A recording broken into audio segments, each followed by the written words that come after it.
I had an idea and see if I'm allowed to do this. Okay. So here's what we're going to do. We are going to just play the audio. And I will see if just playing the audio still is enough. And if I get if the thing gets closed down again, then I'll give up. But I'm going to try just doing that. And we'll see if that works. And yeah, we'll go with that. So I'll just give it a second. Sorry if I didn't explain that earlier. I was just kind of I just had that thought as I was going through this. So okay, let me just share the new video. And we will try to get through it again. So sorry, I should have posted that earlier, but it is what it is. If you can hear Rain in the background, she's just barking at a dog. I mean, mewing, hissing at a dog or something like that. So let me just reshare this. They tried to shut me down, but I'm coming back stronger than ever. So let's see here.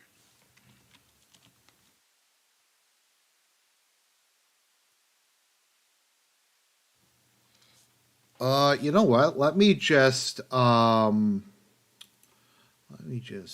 will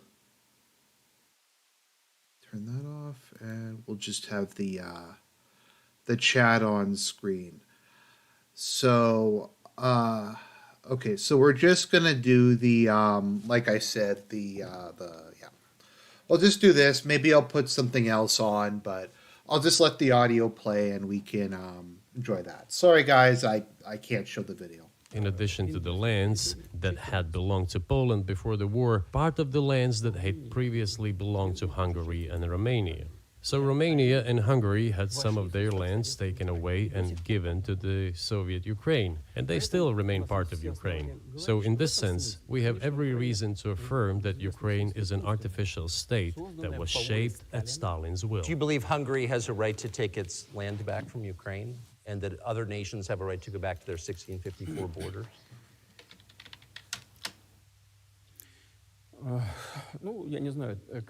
I'm not sure whether they should go back to the 1654 borders.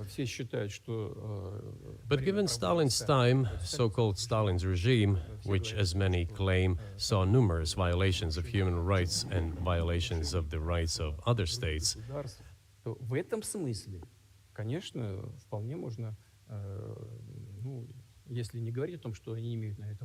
one may say that they could claim back those lands of theirs while having no right to do that.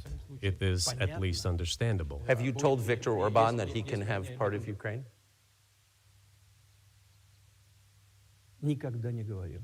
Never.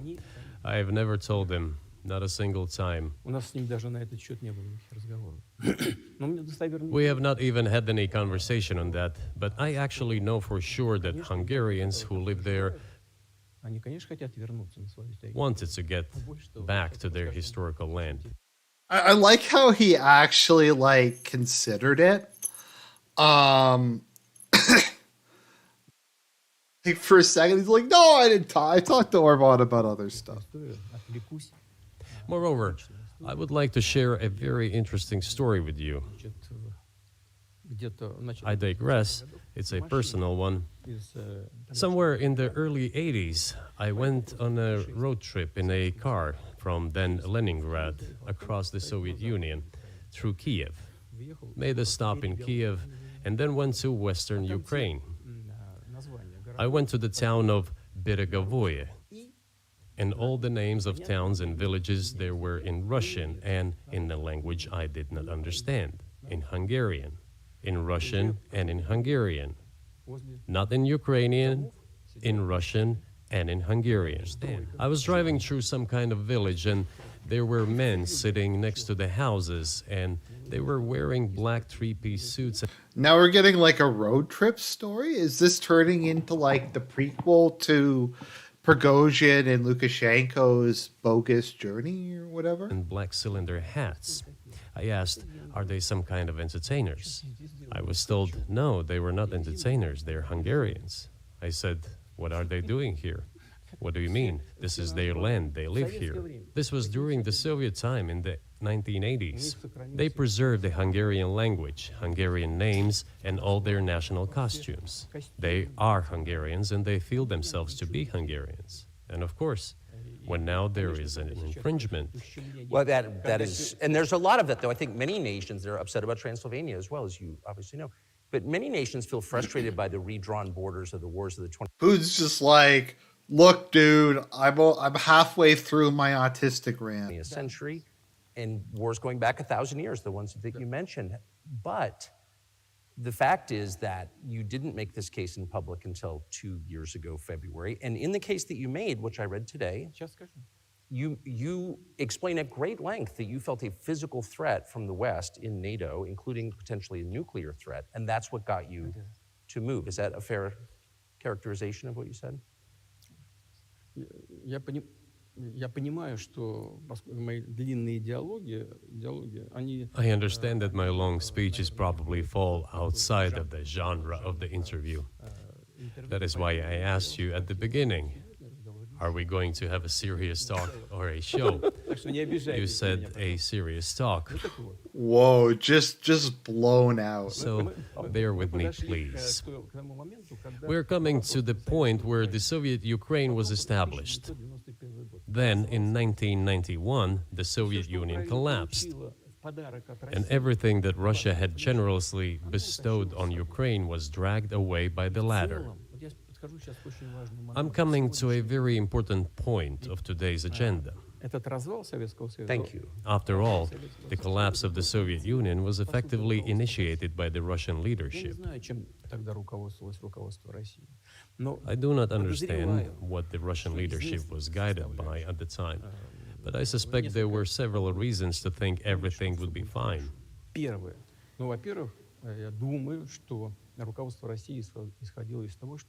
First, I think that then Russian leadership believed that the fundamentals of the relationship between Russia and Ukraine were, in fact, a common language. More than 90% of the population there spoke Russian. Family ties. Like, what are people gonna, like, how are they gonna clip this? Like, I just wonder how the media is gonna spin this. I gotta be honest, I didn't know what to expect. I was not expecting this. Although I probably should have been, because this is like, this is how Putin does interviews. Every third person there had some kind of family or friendship ties, common culture, common history, finally, common faith, coexistence with a single state for centuries, and deeply interconnected economies. All of these were so fundamental. All these elements together make our good relationships inevitable. The second point is a very important one. I want you, as an American citizen, and your viewers to hear about this as well. The former Russian leadership assumed that the Soviet Union had ceased to exist, and therefore there were no longer any ideological dividing lines. Russia even agreed voluntarily and proactively to the collapse of the Soviet Union, and believed that this would be understood by the so-called civilized West as an invitation for cooperation and association. That is what Russia was expecting, both from the United States and... So, sorry to just interrupt for a second. I think what he's trying to say, like, I'll give him credit. I do actually get where he's going with this. It's just very long. I think what he's trying to say is he thought that the relationship between Russia and Ukraine would continue on in a very similar fashion post-1990, and that it wouldn't be necessary to directly annex Ukraine. That's going to be my guess. the so-called collective West as a whole. There were smart people, including in Germany, Egon Bahr, a major politician of the Social Democratic Party, who insisted in his personal conversations with the Soviet leadership on the brink of the collapse of the Soviet Union that a new security system should be established in Europe. Помочь объединиться Германии, но Help should be given to unify Germany, but a new system should be also established to include the United States, Canada, Russia, and other Central European countries. Yes. But NATO needs not to expand. That's what he said. If NATO expands, everything would be just the same as during the Cold War, only closer to Russia's borders. That's all. Больше того, он рассердился как-то. He was a wise old man, but no one listened to him. In fact, he got angry once. Рассердился на советское руководство. If, he said, you don't listen to me, I'm never setting my foot in Moscow once again. Но, тем не менее, Everything happened just as he had said. Well, of course, it did come true, and you've mentioned this many times. I think it's a fair point, and many in America thought that relations between Russia and the United States would be fine with the collapse of the Soviet Union and the end of the Cold War, that the opposite happened.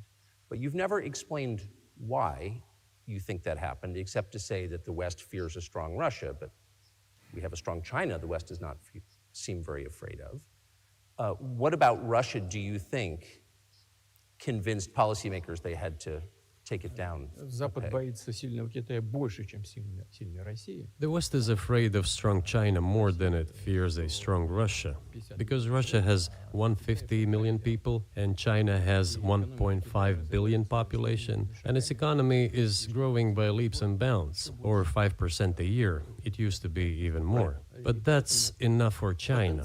As Bismarck once put it, potentials are the most important.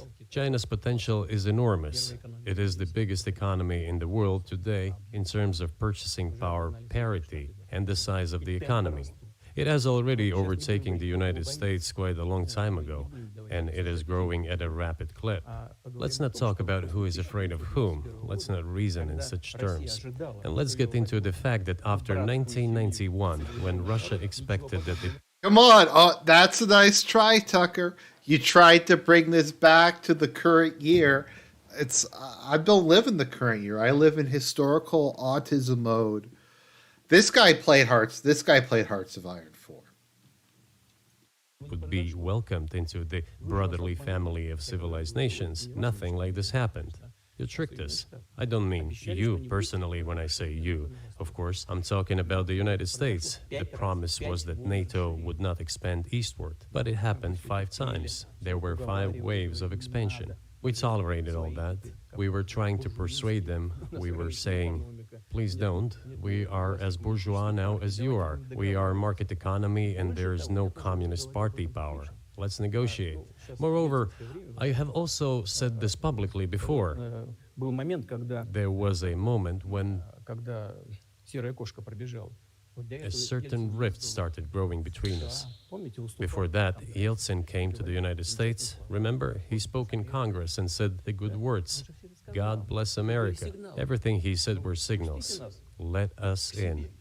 Remember the developments in Yugoslavia before the Yeltsin was lavished with praise? As soon as the developments in Yugoslavia started, he raised his voice in support of Serbs, and we couldn't but raise our voices for Serbs in their defense. I understand that there were complex processes underway there, I do, but Russia could not help raising its voice in support of Serbs, because Serbs are also a special and close to us nation, with Orthodox culture and so on. It's a nation that has suffered so much for generations. Well, regardless, what is important is that Yeltsin expressed his support. What did the United States do? In violation of international law and the UN Charter, it started bombing Belgrade. It was the United States that let the genie out of the bottle. Moreover, when Russia protested and expressed its resentment, what was said? The UN Charter and international law have become obsolete. Now everyone invokes international. So, from what people have told me, is Putin has like this autistic obsession with law. Whether like it's consistent or he goes with it or whatever, to my understanding, from what people have said, he has to, at least in his own mind, be acting consistent with legal principles. So once again, this is the kind of thing that he talks a lot about. National law, but at that time they started saying that everything was outdated. Everything had to be changed. Indeed, some things need to be changed, as the balance of power has changed. It's true, but not in this manner. Yeltsin was immediately dragged through the mud, accused of alcoholism, of understanding nothing, of knowing nothing. Ну хорошо. He understood everything. No, Yeltsin was pretty incompetent and pretty alcoholic. Like, I get that you want to like defend the dude who gave you like who made your political career, but I've never heard anybody say anything good about Yeltsin. I assure you. Well, Думаю, ладно, все. I became president in 2000. I thought, okay, the Yugoslav issue is over, but we should try to restore relations. Которую Россия. Let's reopen the door that Russia had tried to go through. Больше того, And moreover, I said it publicly, I can reiterate. в Кремле с уходящим от власти Белым At a meeting here in the Kremlin with the outgoing President Bill Clinton, right here in the next room, I said to him, I asked him, Если бы Россия поставила вопрос о вступлении в НАТО, Bill, do you think if Russia asked to join NATO, do you think it would happen? вдруг он сказал, ты знаешь, это интересно. Suddenly he said, you know, it's interesting. I think so. Встретились уже на But ужин, in the evening, when we met for dinner, разговаривал со своими he said, you know, I've talked to my team. No, it's not possible now. Можете спросить у него, но я думаю, наша... You can ask him. I think he will watch our interview. He'll никогда не confirm it. столчу подобного I говорить, wouldn't что have это said anything like that if it hadn't happened. невозможно. Okay. Were you well, it's sincere? impossible now. Would you have joined NATO? Послушайте, Look, I asked the question, is it possible or not? And the answer I got was no. If I was insincere in my desire to find out what the leadership position was, But if he had said yes, would you have joined NATO? если бы он if he had said yes, the process of rapprochement would have commenced, and eventually it might have happened if we had seen some sincere wish on the other side of our partners. But it didn't happen. Well, no means no. Okay, fine. Why do you think that is? Just to get to motive, I know you're clearly bitter about it. I understand. But why do you think the West rebuffed you then? Why the hostility? Why did the end of the Cold War not fix the relationship? What motivates this from your point of view? Вы сказали, что You said I was bitter about the answer. No, it's not bitterness. It's just a statement of fact. We're not bride and groom, bitterness, resentment. It's not about those kind of matters in such circumstances. We just realized we weren't welcome there, that's all. Okay, fine. But let's build relations in another manner. Let's look for common ground elsewhere. Why we received such a negative response, you should ask your leaders. I can only guess why. Too big a country with its own opinion and so on. And the United States, I've seen how issues are being resolved in NATO. ну, я же видел, как решают. I will give you another example now concerning Еще Ukraine. один из примеров сейчас приведу. So I think he said that. Okay, so I think Putin's implication there is that if Russia had joined like the European system or the NATO or something like that, America would have to give up its hyper-dominant position within that, and it wouldn't just be America and friends anymore. NATO would have to become like a more multilateral organization. That's what I think he's saying. You can agree with me or disagree with me in the chat. But I think that what his perspective is the reason Russia was not invited in after the Cold War is because America didn't want to give up control. Now, this is actually interesting because if you think about it, if Russia had have joined the EU, let's just say, they would have been by far the largest member, and they probably could have still kept control over a lot of the Eastern European countries. It's an interesting idea as to why Russia was not invited into the kind of the pan-West. I hadn't really thought of it before, but it is a good point. Касающийся The U.S. leadership exerts pressure, and all NATO members obediently vote, голосуют. Даже если им even if they do not like something. я скажу в этой связи, что происходило с Украиной. Now, I'll tell you what happened in this regard with Ukraine in 2008, although it's being discussed. I'm not going to open a secret to you, say Мы пытались anything new. по-разному выстроить отношения. Nevertheless, after that, we tried to build relations in different ways. События For example, the events in the Middle East, in Iraq. мы We were building relations with the United States in a very soft, prudent, cautious manner. I repeatedly raised the issue that the United States should not support separatism. Now, I'm going to be. So, when I was growing up, because I was born in 1990, I do recall during the 2000s, prior to basically at least prior to the Georgia crisis, but particularly prior to the Crimea crisis, Putin was seen as being like this liberal, like West Europhilic guy who was disliked by a lot of the ultranationalists in Russia because he was so in favor of integrating Russia into the European Atlantic security system. That is what I recall from that point in time. I had very different political views at that point, but that is my memory. So what I'm trying to say is this is not inaccurate. Or terrorism in the North Caucasus. Северном Кавказе. Но все равно продолжали это делать. But they continue to do it anyway. Политическая And поддержка, political support, информационная information поддержка, support, financial финансовая support, поддержка, даже even военная. military support came from the United States and its satellites for terrorist groups in the Caucasus. Политические формирования в I once raised this issue with my colleague, also the President of the United States. He says, "It's impossible. Do you have proof?" I said, "Yes."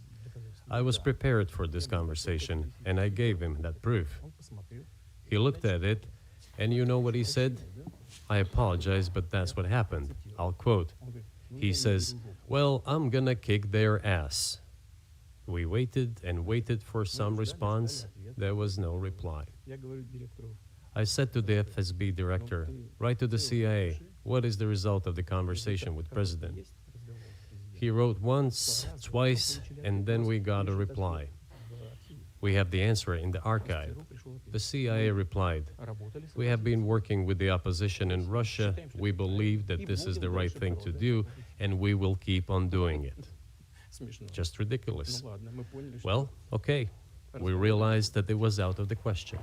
Okay, I don't know if that happened exactly, but that is the image of him. I think at the time would that have been Bush or Obama? It would have been one of them at the time. And the fact that Putin's you're fighting rebels in the Caucasus is do you have any evidence? He's like, yeah. Then he pulls out he has the documents with him, and he just shows them to the guy. And now he's like, oh no, we kept the receipts. We have the copy of the letter the CIA sent us. Forces in opposition to you. So you're saying the CIA is trying to overthrow your government. Ну, конечно, имелось в виду в данном Of случае. course, they meant in that particular case the separatists, the terrorists who fought with us in the Caucasus. Они их называли. That's who they called the opposition. Это вот второй момент. This is the Третий second момент очень point. важный. The third moment is a very important one. Is the moment when the U.S. missile defense system was created. Начало. The beginning.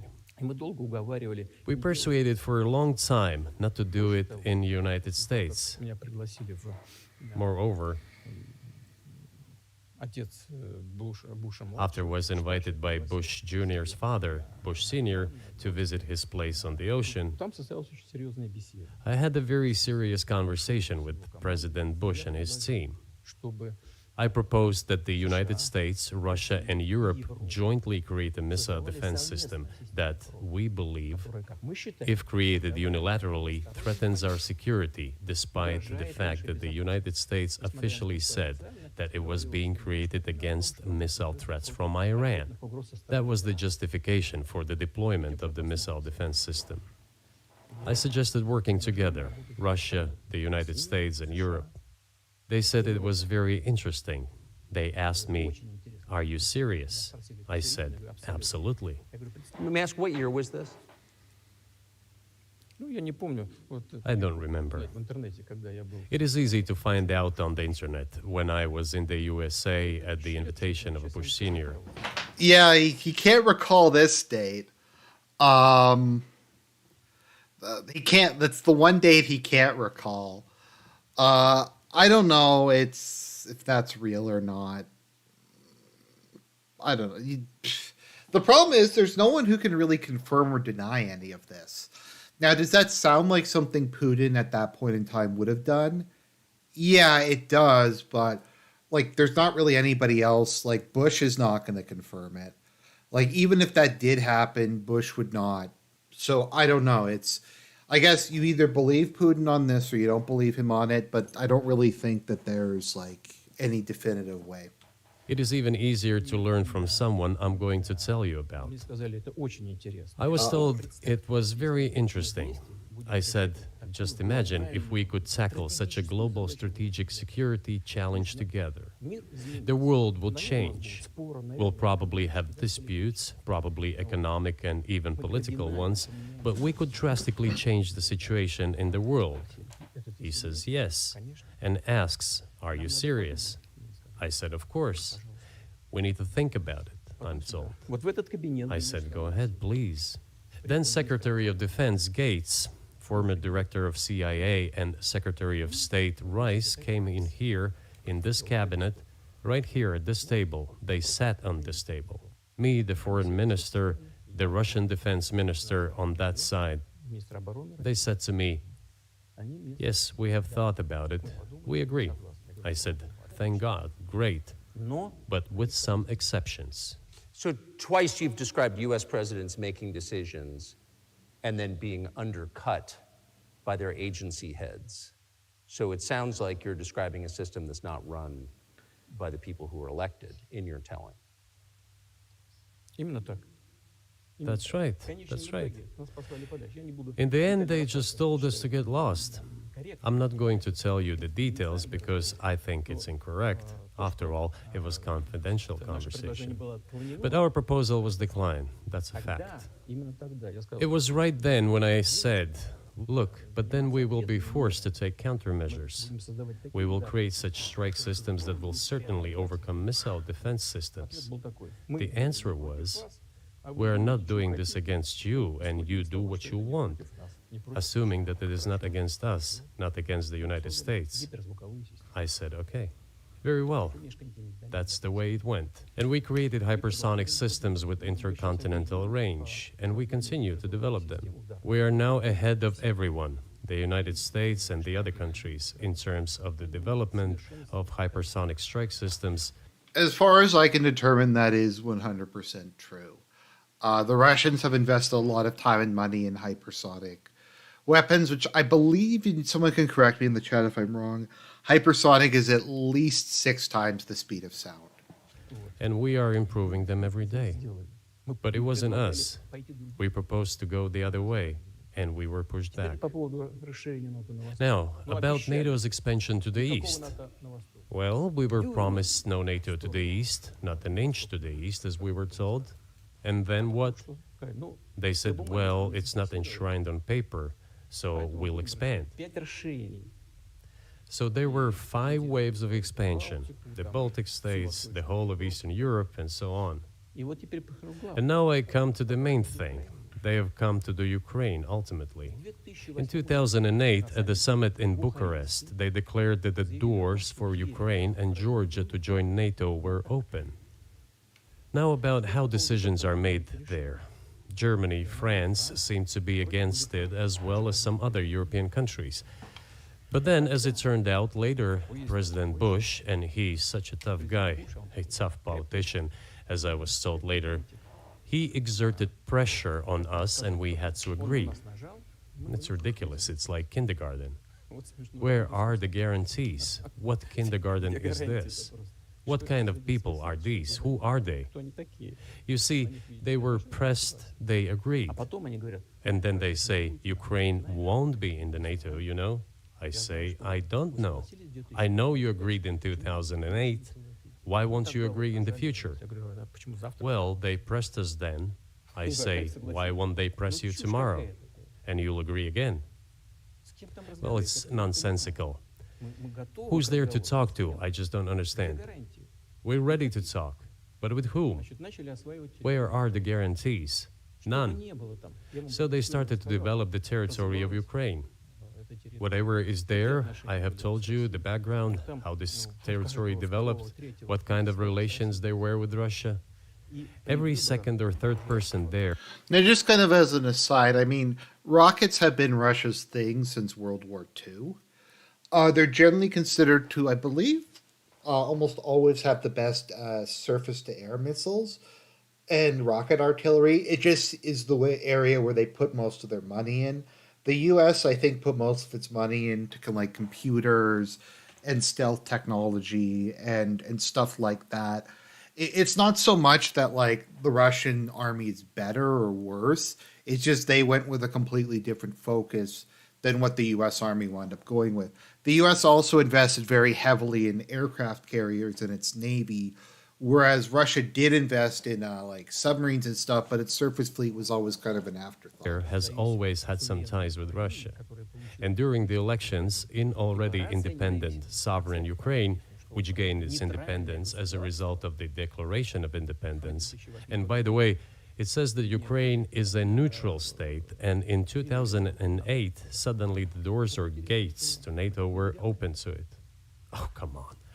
This is not how we agreed. все, Now, all the presidents that have come to power in Ukraine, опирались на they relied on electorate with a good attitude to Russia in one way or the other. это юго-восток Украины. This is the southeast of Ukraine. This is a large number of people. И перебить этот электорат. And it was very difficult to dissuade this electorate, which had a positive attitude towards Russia. Значит, к власти пришел Viktor Yanukovych came to power, and how? первый раз он победил. The first time he won after President Kuchma, they organized a third round, which is not provided for in the constitution of Ukraine. Госпереворот. This is a coup d'etat. Себе Just imagine someone in the United States wouldn't like the outcome. между. In 2014. Нет, Before that, нет, нет. no, this was before that. After President Kuchma, Viktor Yanukovych won the elections. However, his opponents did not recognize that victory. The US supported the opposition, and the third round was scheduled. США поддержали. What is this? This is a Назначили coup. третий тур. The US supported it, and the winner of the third round came to power. Это государственный переворот. Imagine if in the US something was not to someone's liking, and the third round of election, which the US Constitution does not provide for, was organized. Организовали третий. Nonetheless, it was done in Ukraine. Не предусмотрено. Okay, To be fair, like, this happens all the time. Like, I think that the runoff system they have in France was developed specifically to prevent the Front National from ever winning. Because it basically means that if they make it to the second round, everyone to the left of them will vote for whoever the other candidate is. And I think it was specifically for that purpose. Viktor Yushchenko, who was considered a pro-Western politician, came to power. Виктор Ющенко, который считался прозападным. Fine, we have built relations with him as well. He came to Moscow with visits. Москву с визитом. We visited Kiev. I visited too. Встречались неформально. We met in an informal setting. If he's pro-Western, so be it. It's fine. Let people do their job. Пускай The ситуация situation should have developed inside independent Ukraine itself. As a result of Kuchma's leadership, things got worse and Viktor Yanukovych came to power after all. ситуация ухудшилась. Maybe he wasn't the best president and politician. I don't know. I don't want to give assessments. However, the issue of the association with the EU came up. Но встал вопрос об ассоциации с Евросоюзом. We have always been lenient to this. Suit yourself. But when we read through the Treaty of Association, it turned out to be a problem for us, since we had a free trade zone and open customs borders with Ukraine, which under this association had to open its borders for Europe, А Украина which должна would have была led to flooding of our открыть свои market. границы перед Европой. И потоком все на наш рынок. We said, no, this is not going to work. Закроем тогда свои границы с Украиной. We shall close our borders with Ukraine then. The customs borders, that is. Начал считать. Yanukovych started to calculate how much Ukraine was going to gain, how much to lose, and said to his European partners, I need more time to think before signing. The moment he said that, the opposition began to take destructive steps which were supported by the West. It all came down to Maidan and a coup in Ukraine. So he did more trade with Russia than with the EU. Ukraine did. Ну, конечно. Ну, конечно, конечно. Of course. It's not even the matter of trade volume, although for the most part it is. It is the matter of cooperation ties, which the entire Ukrainian economy was based on. The cooperation ties between the enterprises were very close since the times of the Soviet Union. One enterprise there used to produce components to be assembled both in Russia and Ukraine and vice versa. They used to be very close ties. Нам из Соединенных Штатов A coup d'etat was committed, although I shall not delve into details now, as I find doing it inappropriate, the US told us. позицию. Calm Yanukovych. So this is actually, you know what? I'm actually learning from this. I didn't really think about that before. So I guess what Putin's saying, just to kind of reiterate, is if Ukraine had entered the EU in the way that they were saying that they were going to enter the EU, according to the agreement, Ukraine was going to have complete open borders, complete freedom of movement of goods with Europe. And because Russia has freedom of movement and goods with Ukraine, Russia would de facto have open borders and freedom of movement and goods with Europe, and that would have been devastating to their economy. So Putin said basically either you can keep free trade with us, or you can keep free trade, or you can accept free trade with Europe. You can't do both because it's financially just not doable for us. And so in his narrative, Viktor Yanukovych now was like couldn't decide and was going to just take some time to try to figure it out, but then he got overthrown. So I do find this interesting. Whether you want to believe it or not, it actually does kind of make sense to me. Down, and we will calm the opposition. Let the situation unfold in the scenario of a political settlement. We said, all right, agreed, let's do it this way.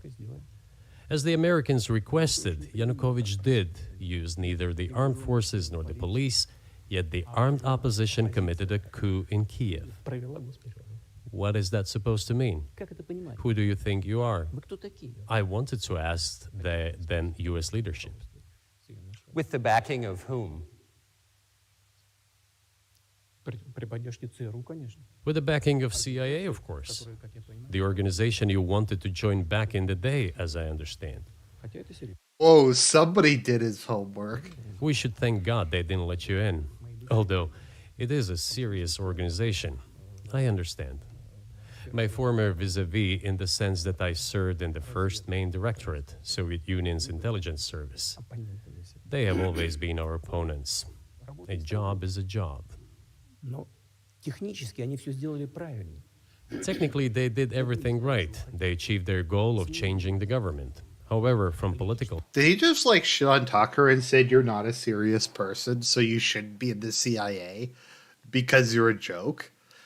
Was that the impression I got? Because he was saying the same thing earlier on, that like Tucker wasn't like doing a serious interview. So I think Putin's just dabbing on him. standpoint, it was a colossal mistake. Surely it was political leadership's miscalculation. They should have seen what it would evolve into. Итак, в 2014 So, году in 2008, the doors of NATO were opened for Ukraine. In 2014, there was a coup. They started persecuting those who did not accept the coup, and it was indeed a coup. They created a threat to Crimea, which we had to take under our protection. They launched the war in Donbas in 2014 with the use of aircraft and artillery against civilians. This is when it all started. There's a video of aircraft attacking Donetsk from above. They launched a large-scale military operation, then another one. When they failed, they started to prepare the next one. All this against the background of military development of this territory and opening of NATO's doors. How could we not expect? So I'm going to be honest. I've done videos in the past, like making fun of this whole Russian victim narrative. I don't know how bad things actually were in Donbas in the aftermath of 2014. The Russians make it sound like it was a genocide, like it was the worst thing ever. Ukraine makes it sound like there was a couple rebels and they were trying to put them down and Russia was backing these rebels. I admit I don't really know, and I don't know how brutal the Ukrainian government was, but something that's changed my mind a little bit about that recently was the Ukrainian government is still shelling Donetsk city. Like they don't have any ammunition. Like they're out of ammunition. They're barely firing any shells a day, yet they still are like the little firepower they have left, they're still firing at like markets in Donetsk. And there's like this, there's a thing apparently they do where they will wait until it's about time that the emergency services arrive and then fire again to try to kill the emergency services. And we had that thing in the market. So the fact that like if they're choosing between using shells in the defense of Avdiivka or one of the more like the critical things in the war, and they're more willing to use those shells that have spied on civilians in Donetsk than Expressed concern over what was happening. From our side, this would have been a culpable negligence. That's what it would have been. It's just that the US political leadership pushed us to the line we could not cross, because doing so could have ruined Russia itself. Besides, we could not leave our brothers in faith, in fact, a part of Russian people, in the face of this war machine. But that was 8 years before the current conflict started. So what was the trigger for you? What was the moment where you decided you had to do this? Спровоцировал конфликт изначально. Initially, it was the coup in Ukraine that provoked the conflict. By the way, back then the representatives of 3 European countries, Germany, Poland, and France, arrived. They were the guarantors of the signed agreement between the government of Yanukovych and the opposition. They signed it as guarantors. Despite that, the opposition committed a coup, and all these countries pretended that they didn't remember that they were guarantors of the peaceful settlement. They just threw it in the stove right away, and nobody recalls that. I don't know if the US know anything about the agreement between the opposition and the authorities, and its 3 guarantors who, instead of bringing this whole what are the odds that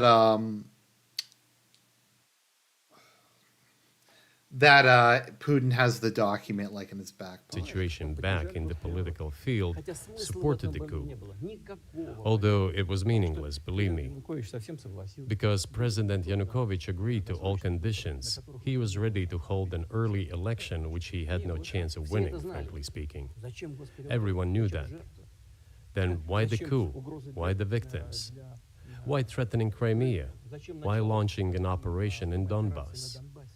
This I do not understand. That is exactly what the miscalculation is. CIA did its job to complete the coup. I think one of the deputy secretaries of state said that it cost a large sum of money, almost 5 billion. But the political mistake was colossal. Why would they have to do that? All this could have been done legally, without victims, without military action, without losing Crimea. We would have never considered to even lift a finger if it hadn't been for the bloody developments on Maidan. Because we agreed with the fact that after the collapse of the Soviet Union, our borders should be along the borders of former Union's republics. We agreed to that. But we never agreed to NATO's expansion, and moreover, we never agreed that Ukraine would be in NATO. We did not agree to NATO bases there without any discussion with us. For decades, we kept asking, don't do this, don't do that. Ну, во-первых, And what triggered the latest events? руководство Украины заявило, Firstly, the current Ukrainian leadership declared that it would not implement the Minsk agreements, which had been signed, as you know, after the events of 2014 in Minsk, where the plan of peaceful settlement in Donbas was set forth. нет, руководство But no, the current Ukrainian leadership, foreign minister, all other officials, and then president himself said that they don't like anything about the Minsk agreements. иными словами, исполнять не собираются. In other words, they were not going to implement it. Прямо сказали, что подписывали уже A year or a year and a half ago, former leaders of Germany and France said openly to the whole world это соглашение Минска. that they indeed signed the Minsk agreements, but they never intended to implement them. They simply led us by the nose. Was there anyone for you to talk to? Did you call a U.S. President, Secretary of State, and say, if you keep militarizing Ukraine with NATO forces, this is going to be we're going to act? Мы постоянно об этом говорили. Мы постоянно об этом говорили. Мы обращались к We talked about this all the time. европейских стран. We addressed the United States and European countries' leadership to stop these developments immediately, to implement the Minsk agreements. Откровенно говоря, Frankly speaking, I didn't know how we were going to do this, but I was ready to implement them. сложные для Украины. These agreements were complicated for Ukraine.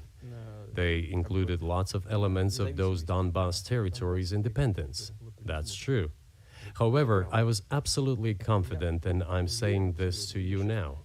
I honestly believe that if we managed to convince the residents of Donbas, and we had to work hard to convince them to return to the Ukrainian statehood, then gradually the wounds would start to heal. Постепенно раны When this part of territory reintegrated itself into common social environment, when the pensions and social benefits were paid again, all the pieces would gradually fall into place. социальные пособия, все постепенно No, растет. nobody wanted that. Everybody wanted to resolve the issue by military force only. С помощью But we could not let that happen. And the situation got to the point when the Ukrainian side announced, no, we will not do anything. They also started preparing for military action. Войну начали они. It was they who started the war in 2014. Our goal is to stop this Мы не war. начинали ее. And we did not start this war in 2022. This is an attempt to stop it. Do you think you've stopped it now? I mean, have you achieved your aims? No, we haven't achieved our aims yet, because one of them is denazification. This means the prohibition of all kinds of neo-Nazi movements. This is one of the problems that we discussed during the negotiation process, which ended in Istanbul early this year. Процесса, который завершился в Стамбуле. You mean last year? Но And it was not our initiative, because we were told by the Europeans, in particular, that it was necessary to create conditions for the final signing of the documents. My counterparts in France and Germany said, в Германии говорили, ну как ты себе представляешь, как они будут подписывать? how can you imagine them signing a treaty with a gun to their heads? The troops should be pulled back from Kiev. I said, all right. We withdrew the troops from Kiev. Ой, извини. Okay, so we're kind of jumping all over the place. So part of the so there's two narratives with regards to the beginning of the Russo-Ukraine war. The first is that Russia was directly intending to take Kiev. They made it there, they got beaten, and they left. That is the NATO narrative. The pro-Russian narrative is that there was no way they were going to take Kiev with there's no way that they were going to take Kiev with 30,000 dudes, and basically they were just there to put pressure on them into accepting a truce. Like the idea was not necessarily to directly take the city, but to pressure the Ukrainian government to come to the table. Now, once again, and I've said this many times, I don't know what everybody's motivations necessarily was during this. There's a list of things that happened and a list of things that people said. But to be honest, I'm really not sure. Like, I don't know when Putin decided he was going to start annexing parts of Ukraine. I don't know when, like, the Crimea grab was first. If that was always the intention, or if that was because of Maidan, or like, was it opportunism? Because sometimes things just happen and you react to them. So I've never really had a strong opinion on if Putin's had, when he came up with these ideas, and when. От Киева. As soon as we pulled back our troops from Kiev, our Ukrainian negotiators immediately threw all our agreements reached in Istanbul into the bin Договоренности, достигнутые в Стамбуле. and got prepared for a long-standing armed confrontation with the help of the United States and its satellites in Europe. Вот, That is how the situation has developed, and that is how it looks now. да. But what is, pardon my ignorance, what is denazification? What would that mean? What is, Да, вот я как раз хочу сейчас об этом сказать. Это очень важный вопрос. Денацификация. That is what I want to talk about right now. It is a very important issue. Denazification. Искать, как говорят некоторые аналитики. After gaining independence, Ukraine began to search, as some Western analysts say, its identity. Во главу угла этой идентичности And it came up with nothing better than to build this identity upon some false heroes who collaborated with Hitler. которые сотрудничали с Гитлером. Я уже говорил, что I have already said that in the early 19th century, when the theorists of independence and sovereignty of Ukraine appeared, they assumed that an independent Ukraine should have very good relations with Russia.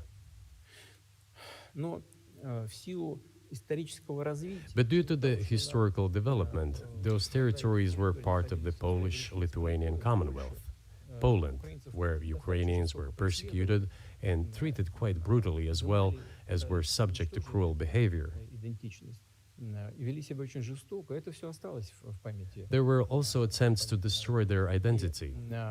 Когда началась Вторая мировая война, часть этой All this remained in the memory of the people. When World War II broke out, part of this extremely nationalist elite collaborated with Hitler, believing that he would bring them freedom.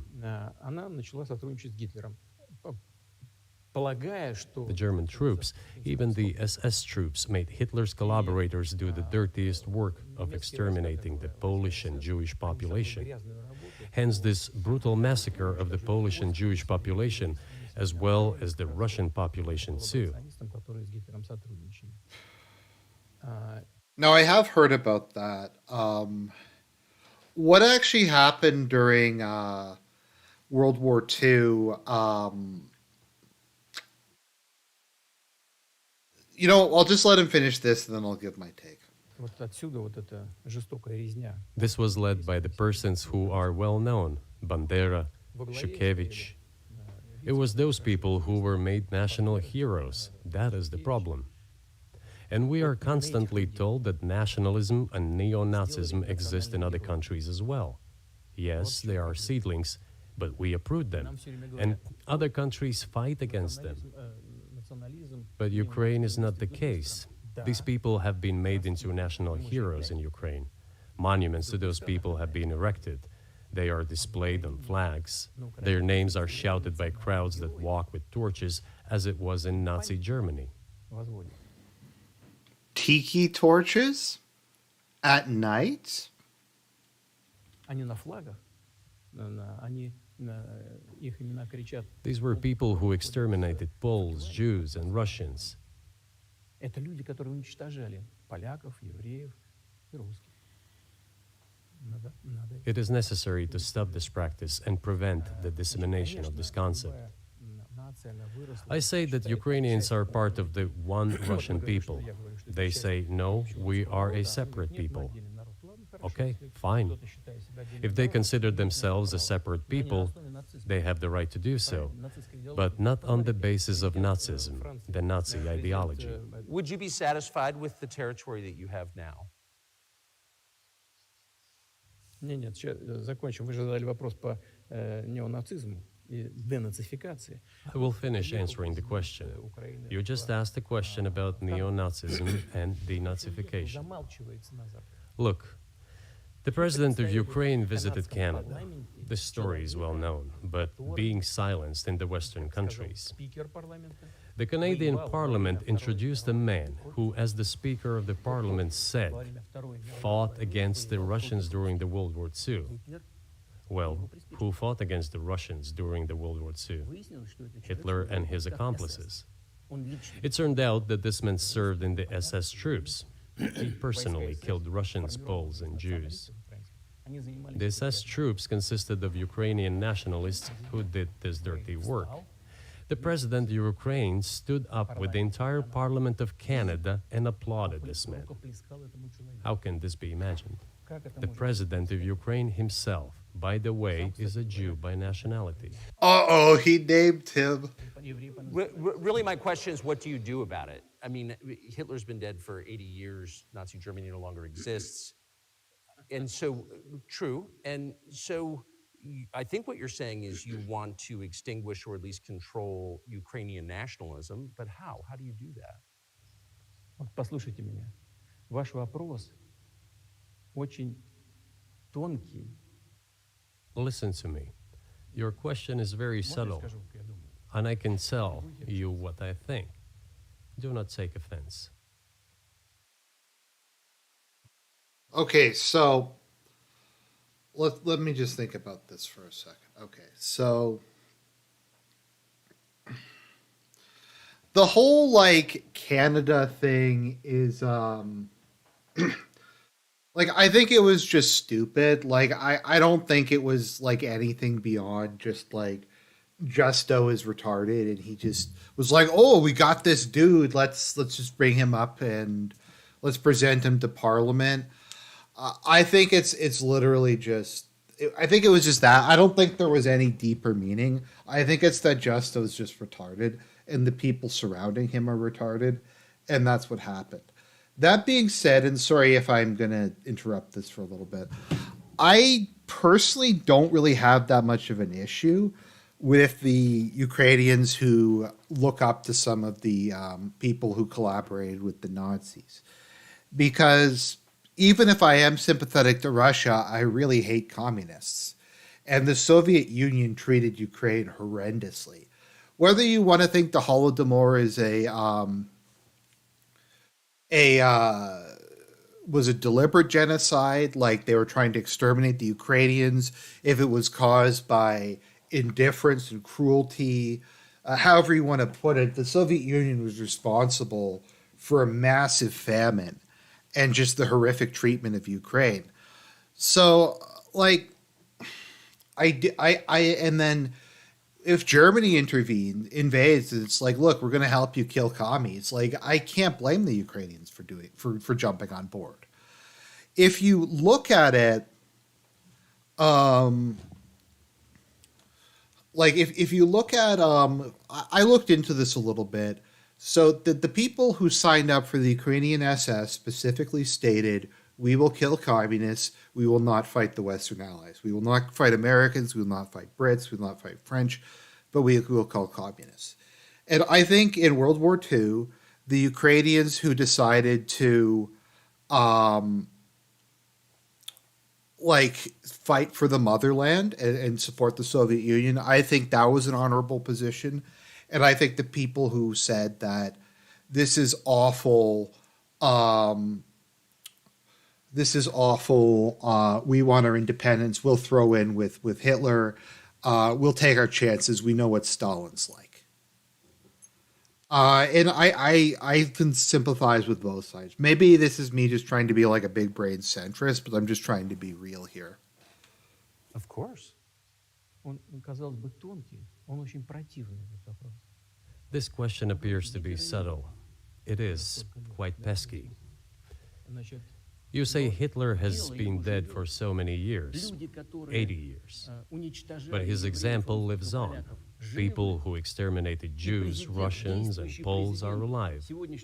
And the president, the current president of today's Ukraine, applauds him in the Canadian Parliament, gives a standing ovation. Can we say that we have completely uprooted this ideology if what we see is happening today? That is what denazification is in our understanding.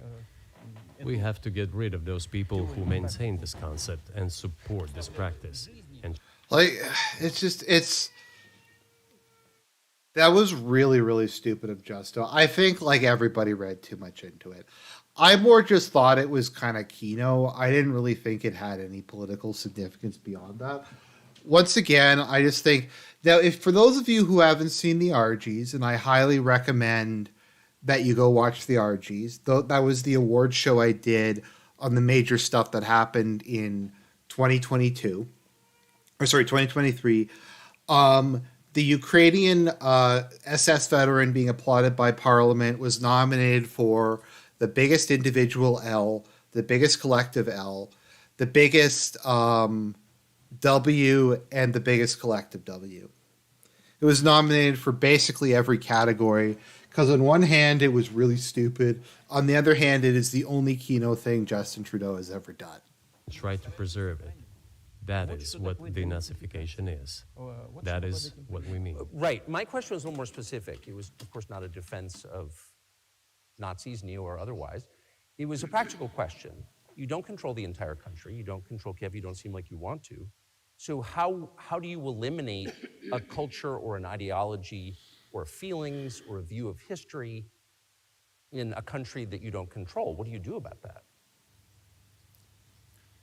А вы знаете, как вам не покажется странным, в ходе переговоров в Стамбуле... You know, as strange as it may seem to you, during the negotiations in Istanbul, we did agree that we have it all in writing. Neo-Nazism would not be cultivated in Ukraine, including that it would be prohibited at the legislative level. Mr. Carson, we agreed on that. This, it turns out, can be done during the negotiation process. And there's nothing humiliating for Ukraine as a modern civilized state. Is any state allowed to promote Nazism? It is not, is it? That is it. Will there be talks, and why haven't there been talks about resolving the conflict in Ukraine, peace talks? I'm going to be honest, I don't think Tucker's doing a very good job here. And I don't mean that because he's sympathetic to Putin. I almost feel like he's out of his depth, that he didn't really do, his background research. He should have expected Putin to be, Putin says stuff like this all the time. I feel like Tucker didn't really prepare for this interview, and now it's just kind of this awkward mess where he's just kind of asking random questions. It's not really an interview. It's more or less just a Putin speech with, you know what it almost kind of reminds me of, and I'm sorry, Tucker. I don't know if any of you have ever watched Kino Casino, when PPP is talking and he's giving an interesting speech, and then we get a low IQ interruption from Andy Worski. It kind of reminds me of that a bit.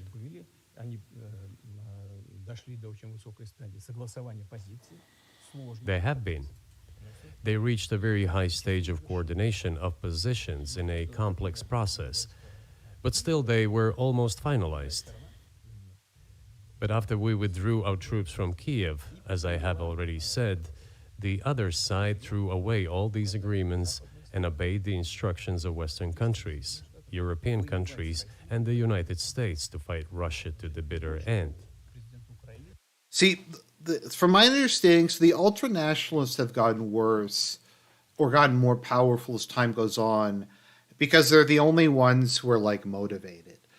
And Zelenskyy was an admirer of Stefan Bandera, so he was providing a lot of the best equipment and best recruits to the nationalist divisions like Azov, Kraken, all these other meme lords. And when it comes to like Zelenskyy and Zelensky and all these people, the ultra nationalists are at least politically reliable. Like they aren't ever going to negotiate with Russia. They aren't ever going to give up. They're going to fight and die to the last. And the problem is they're a political liability. So this is kind of the scenario, ironically, that Hitler had during World War II. So the SS were politically reliable, but they were kind of a liability. They had bad optics. There was all the meme stuff. Himmler was just a weirdo. Like it didn't look good, but they were loyal to the ideological vision.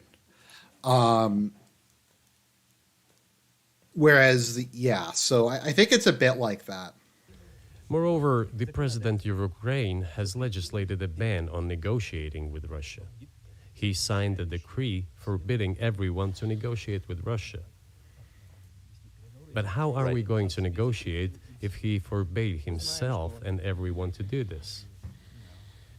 We know that he is putting forward some ideas about this settlement, but in order to agree on something, we need to have a dialogue. Is that not right? Well, but you wouldn't be speaking to the Ukrainian president, you'd be speaking to the American president.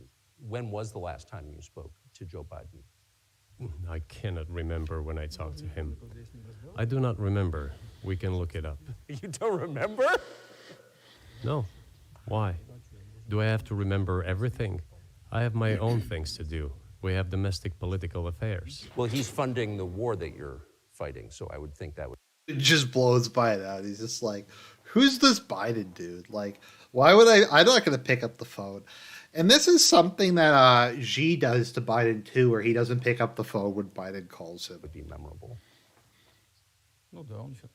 Well, yes, he funds, but I talked to him before the special military operation, of course. And I said to him then, by the way, I will not go into details, I never do, but I said to him then, I believe that you are making a huge mistake of historic proportions by supporting everything that is happening there, in Ukraine, by pushing Russia away. I told him repeatedly, by the way. I think that would be correct if I stop here. What did he say? Ask him, please. It is easier for you. You are a citizen of the United States. Go and ask him. It is not appropriate for me to comment on our conversation. But you haven't spoken to him since before February of 2022.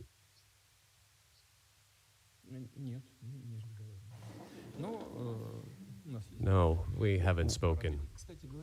Certain contacts are being maintained, though. Speaking of which, do you remember what I told you about my proposal to work together on a missile defense system? Yes.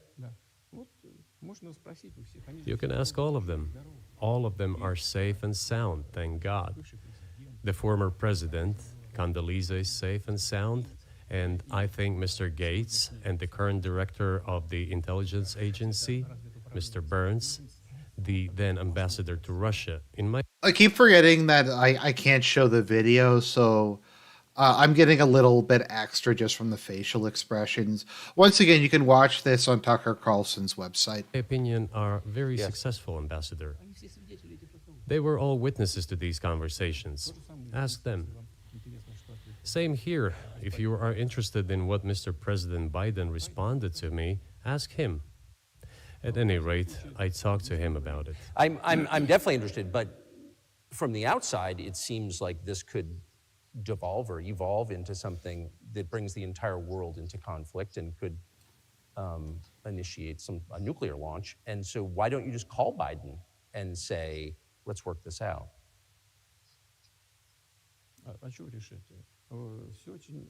What's there to work out? It's very simple. I repeat, we have contacts through various agencies. I will tell you what we are saying on this matter and what we are conveying to the U.S. leadership. If you really want to stop fighting, you need to stop supplying weapons. It will be over within a few weeks. That's it. And then we can agree on some terms. Before you do that, stop. What's easier? Why would I call him? What should I talk to him about? Or beg him for what? And what Вы messages do you собираетесь get back? поставить такое-то оружие на Украину? You're going to deliver such and such weapons to Ukraine?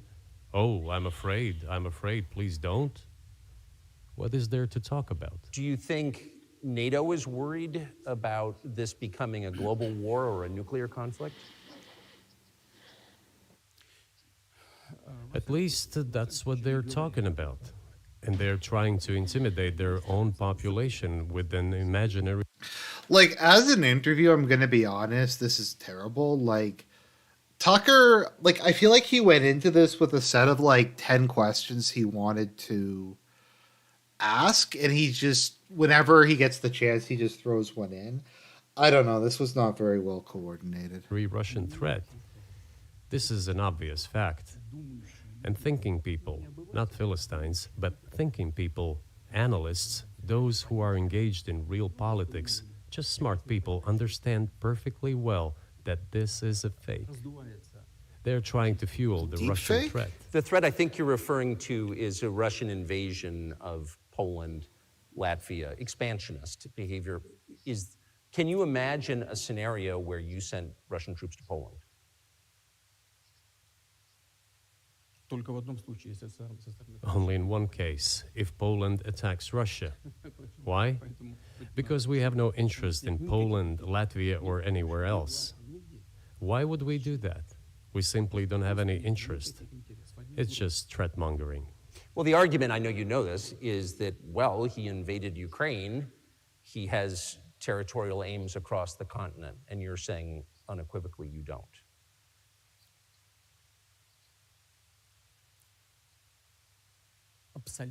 Это абсолютно исключено. It is absolutely out of the question. What about You just don't have to Transnistria? be any kind of analyst. It goes against common sense to get involved in some kind of a global war.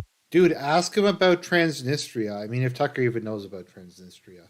Глобальная война поставить на грань. And a global war will bring all humanity to the brink of destruction. It's obvious. Вот. И есть, конечно, средства. There are certainly means of deterrence. They have been scaring everyone with us all along. Tomorrow, Russia will use tactical nuclear weapons. Tomorrow, Russia will use that. No, the day after tomorrow. So what? Выбить из налогоплательщиков In order to extort additional money from US taxpayers and European taxpayers in the confrontation with Russia in the Ukrainian theater of war. Okay, there you go, The girl. goal is to weaken Russia as much as possible. One of our senior United States senators from the state of New York, Chuck Schumer, said yesterday, I believe, that we have to continue to fund the Ukrainian effort, or U.S. soldiers, citizens could wind up fighting there. How do you assess? Like, there's no structure to this. I mean, like, part of this is just Putin because he's been rambling on about a bunch of stuff. And to be fair, a lot of it was interesting, and he ultimately got to the point. But, like, Tucker is just kind of throwing stuff out there. He's not really giving any context. I don't know. I just feel like they came prepared for completely different interviews.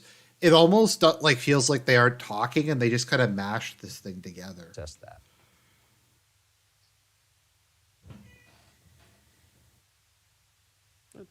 Это провокация. This is a provocation, and a cheap provocation at that. Американские солдаты должны воевать. I do not understand why American soldiers should fight in Ukraine. There are mercenaries from the United States there. The bigger number of mercenaries comes from Poland, with mercenaries from the United States in second place and mercenaries from Georgia in third place. Безусловно.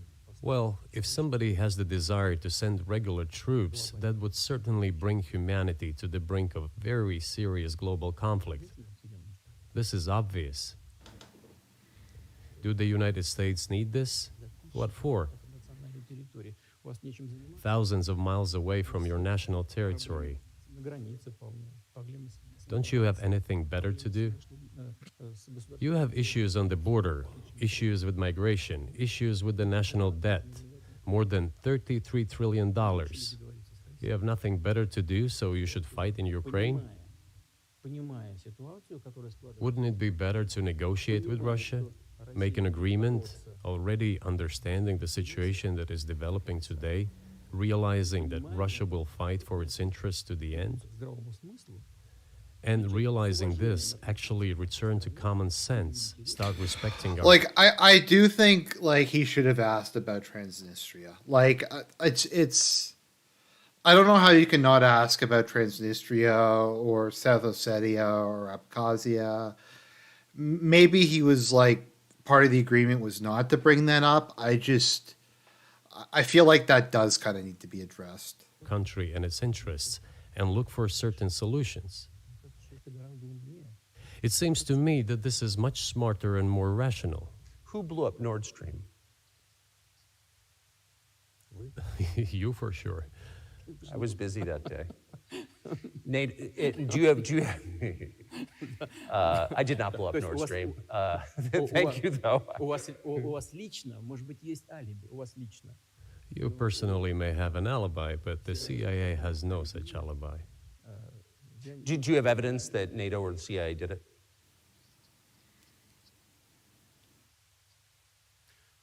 Вы знаете, я не- You know, I won't get into details, but people always say in such cases, look for someone who is interested. But in this case, we should not only look for someone who is interested, but also for someone who has capabilities. Because there may be many people interested, but not all of them It's like that scene in Train Spotting 2. First comes the opportunity, then comes the betrayal. are capable of sinking to the bottom of the Baltic Sea and carrying out this explosion. These two components should be connected. Who is interested and who is capable of doing it? But I'm confused. I mean, that's the biggest act of industrial terrorism ever, and it's the largest emission of CO2 in history. Okay, so if you had evidence, and presumably given your security services, your intel services, you would, that NATO, the US, CIA, the West did this, why wouldn't you present it and win a propaganda victory?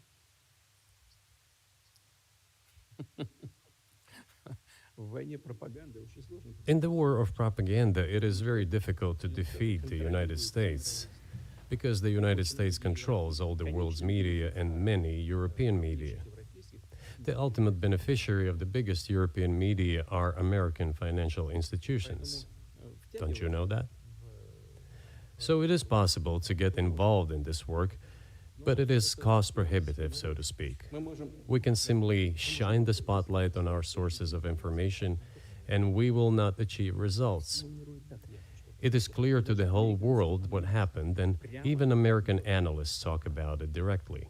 It's true. Yes, but here's a question you may be able to answer. You worked in Germany, famously. The Germans clearly know that their NATO partner did this, and it damaged their economy greatly. It may never recover. Why are they being silent about it? That's very confusing to me. Why wouldn't the Germans say something about it? Ну, меня это тоже удивляет. This also confuses me. But today's German leadership is guided by the interests of the collective West rather than its national interests. Otherwise, it is difficult to explain the logic of their action or inaction. After all, it is not only about Nord Stream 1, which was blown up, and the Nord Stream 2 was damaged, but one pipe is safe and sound and gas can be supplied to Europe through it. But Germany does not open it. We are ready, please. Но Германия же не открывает его. There's another route through Poland called Yamal Europe, which also allows for large flow. Poland has closed it, but Poland packs from the German hand. It receives money from the pan-European funds, and Germany is the main donor to these pan-European funds. Germany feeds Poland to a certain extent, and they close their route to Germany. Why? I don't understand. Ukraine, to which the Germans supply weapons and give money. Okay, I'm kind of gradually losing track of like where they even are at this point. Germany is the second sponsor of the United States in terms of financial aid to Ukraine. There are two gas routes through Ukraine. They simply closed one route, the Ukrainians. Open the second route and please get gas from Russia. They do not open it. Why don't the Germans say, look, guys, we give you money and weapons. Open up the valve, please. Let the gas from Russia pass through for us. We're buying liquefied gas at exorbitant prices in Europe, Втридорого покупаем сжиженный газ. which brings the level of our competitiveness and economy in general down to zero. До нуля. Do you want us to give you money? Let us have the decent existence. Make money for our economy, because this is where the money we give you comes from. They refuse to do so. Why? Ask them. That is what is like in their heads. Those are highly incompetent people. Well, maybe the world is breaking into two hemispheres, one with cheap energy, the other without. And I want to ask you that. If we're now a multipolar world, obviously we are, can you describe the blocks of alliances? Who is in each side, do you think? Послушайте, вы сказали, мир разделяется на... Listen, you have said that the world is breaking into Like it's just a complete non sequitur. two hemispheres. A human brain is divided into two hemispheres. одну сферу деятельности, другая более креативная. One is responsible for one type of activities, the other one is more about creativity and so on. But it is still one and the same head. Они рассчитаны The world should be a single whole. Security should be shared rather than meant for the golden billion. устойчивым и предсказуемым. That is the only scenario where the world could be stable, sustainable, and predictable. Until then, while the head is split in two parts, it is an illness, a serious adverse condition. It is a period of severe disease that the world is going through now. Like there's no like follow-up questions here. There's no engagement. It's just like we're just going to list the next thing. And once again, I get it. I get that like Tucker is trying to like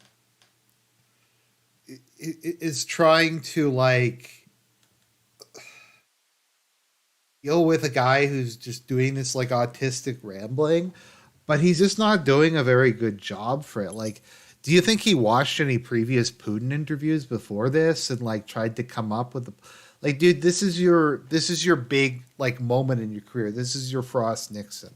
But I think that thanks to honest journalism, this work is akin to work of the doctors. This could somehow be remedied. Well, let's just give one example, the US dollar, which has kind of united the world in a lot of ways, maybe not to your advantage, but certainly to ours. Is that going away as the reserve currency, the universally accepted currency? How have sanctions, do you think, changed the dollar's place in the world? Вы знаете, это одна из грубейших You know, стратегических to use the dollar as a tool of foreign policy struggle is one of the biggest strategic mistakes made by the US political leadership. это основа основ могущества США. The dollar is the cornerstone of the United States power. I think everyone understands very well that no matter how many dollars are printed, they are quickly dispersed all over the world. 3%, примерно 3-4, что ли. Вот, приемлемо для США абсолютно. Inflation in the United States is minimal. It's about 3 or 3.4%, which is, I think, totally acceptable for the US. But they won't stop printing. What does the debt of $33 trillion tell us about? It is about the emission. Как только политическое руководство приняло решение использовать доллар в качестве инструмента политической борьбы, Nevertheless, it is the main weapon used by the United States to preserve its power across the world. поэтому американцы As soon as the political leadership decided to use the US dollar as a tool of political struggle, a blow was dealt to this American power. и огромные. I would not like to use any strong language, but it is a stupid thing to do and a grave mistake. Сокращаются запасы доллара. Все смотрят на то, что происходит, и начинают искать возможность. Look at what is going on in the world. Even the United States allies are now downsizing their dollar reserves. Seeing this, everyone starts looking for ways to protect themselves. But the fact that the United States applies restrictive measures to certain countries, such as placing restrictions on transactions, freezing assets, etc., causes grave concern and sends a signal to the whole world. What did we have here? Until 2022, about 80% of Russian foreign trade transactions were made in US dollars and euros.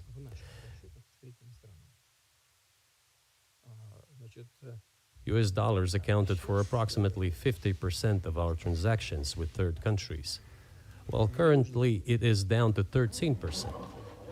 It wasn't us who banned the use of the US dollar.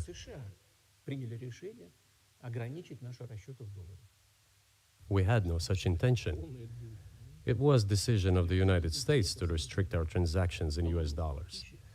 I think it is complete foolishness from the point of view of the interests of the United States itself and its taxpayers, as it damages the US economy, undermines the power of the United States across the world. By the way, our transactions in yuan accounted for about 3%. Today, 34% of our transactions are made in rubles and about as much, a little over 34% in yuan. Why did the United States do this?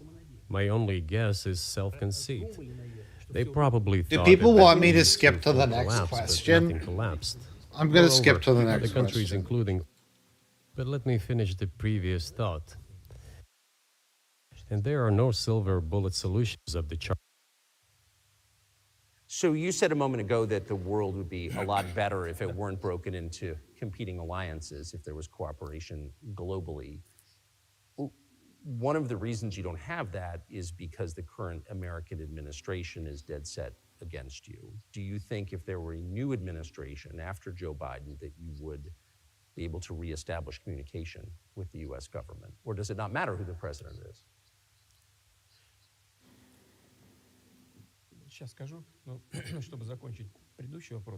I will tell you. But let me finish the previous thought. We, together with my colleague and friend, President Xi Jinping, set a goal to reach $200 billion of mutual trade with China this year. We have exceeded this level. According to our figures, our bilateral trade with China totals already $230 billion, and the Chinese statistics says it is $240 billion. One more important thing, our trade is well balanced. And in order to preserve your level, even if someone aspires, including the person who was with regard to Russia too, I told you the awareness that the world has been changing due to the objective circumstances and that one should be able to adapt to them in time, using the advantages that the US still has today, then perhaps something may change. Look, China's economy has become the first economy in the world. Okay, that's purchasing power. I'm gonna jump ahead a bit. The Russians were a non-titular nationality, while passing the laws that limit the rights of non-titular nationalities. Do you think Zelenskyy has the freedom to negotiate a settlement to this conflict?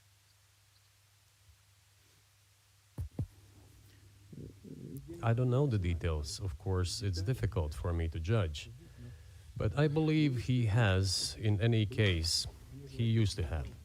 His father fought against the fascists, Nazis, during World War II. I once talked to him about this. I said, Volodya, what are you doing? Why are you supporting neo-Nazis in Ukraine today, while your father fought against fascism? Just dabbing He on was a Zelenskyy. frontline soldier. I will not tell you what he answered. This is a separate topic, and I think it's incorrect for me to do so. But as to the freedom of choice, why not?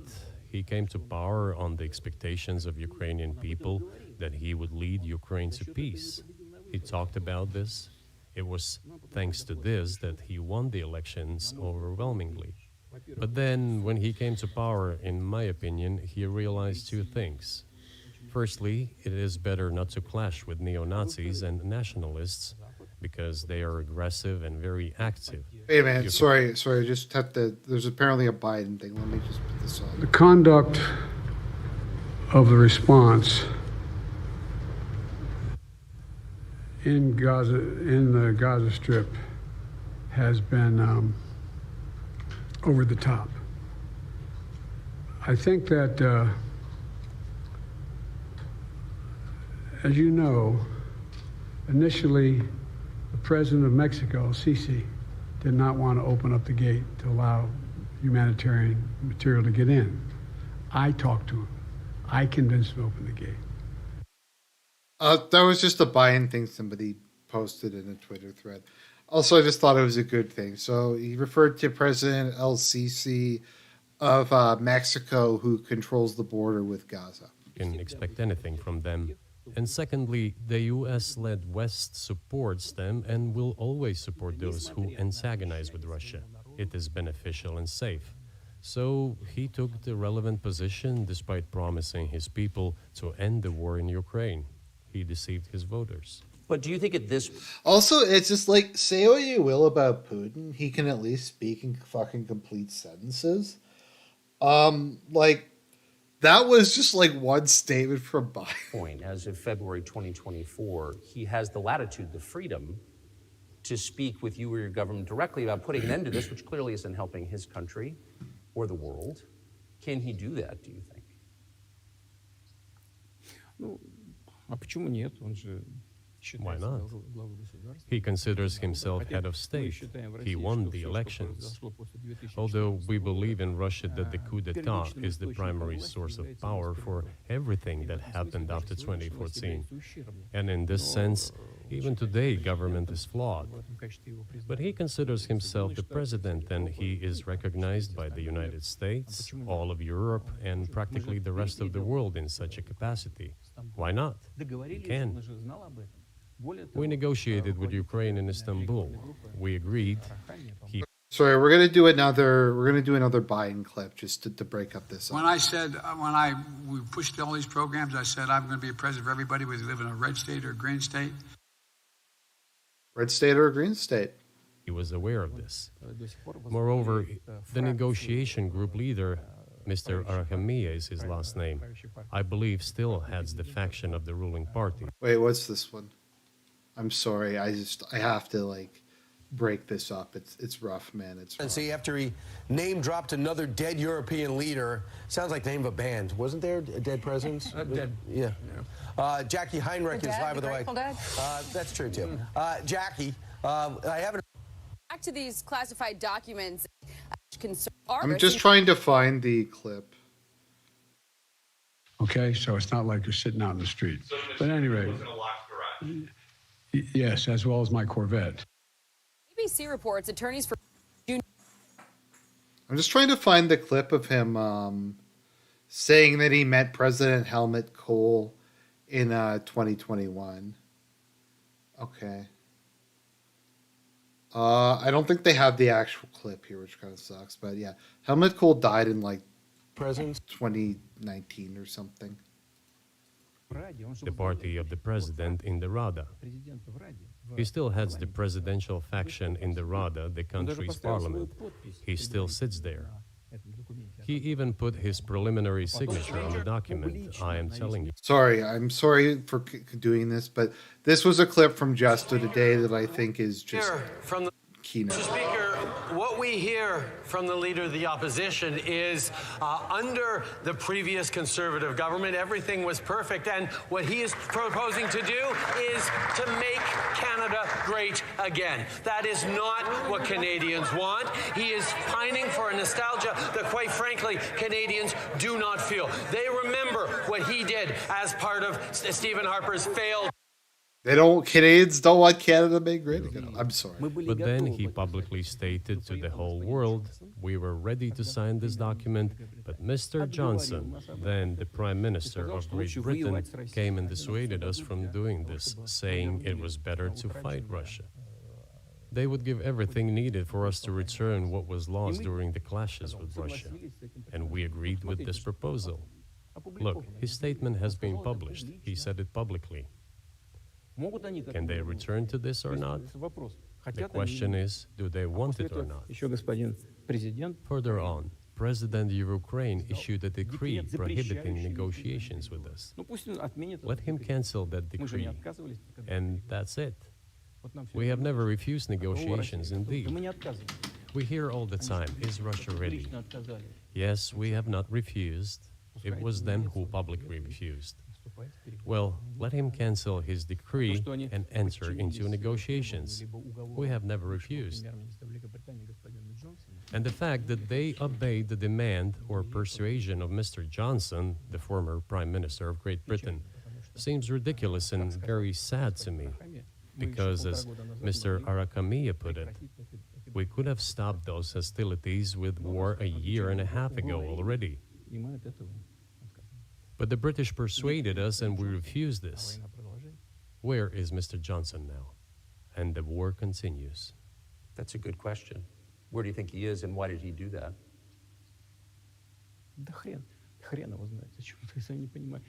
Hell knows. I don't understand it myself. There was a general starting point. For some reason, Okay, we're gonna have to everyone jump had ahead. the This illusion is that like Russia this is could be torture, defeated guys. on the battlefield. This is rough. This So is when really does the rough. AI empire start, do you think?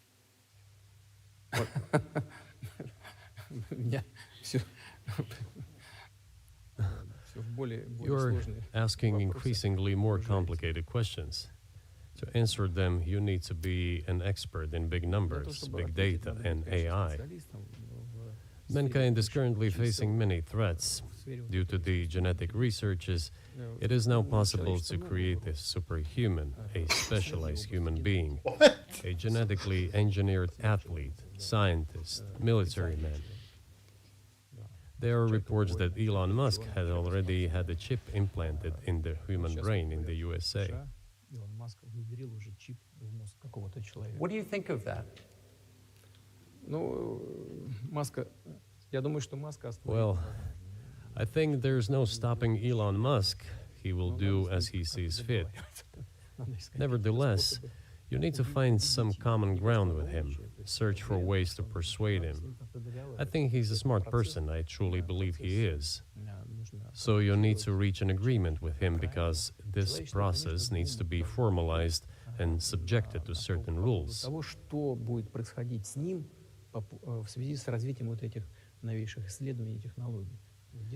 Humanity has to consider what is going to happen due to the newest development in genetics or in AI. One can make an approximate prediction of what will happen. Okay, so we have like AI empire. We have like a race of atomic Superman. I'm sorry, this might get me a copyright strike, but I can't resist it. Oh.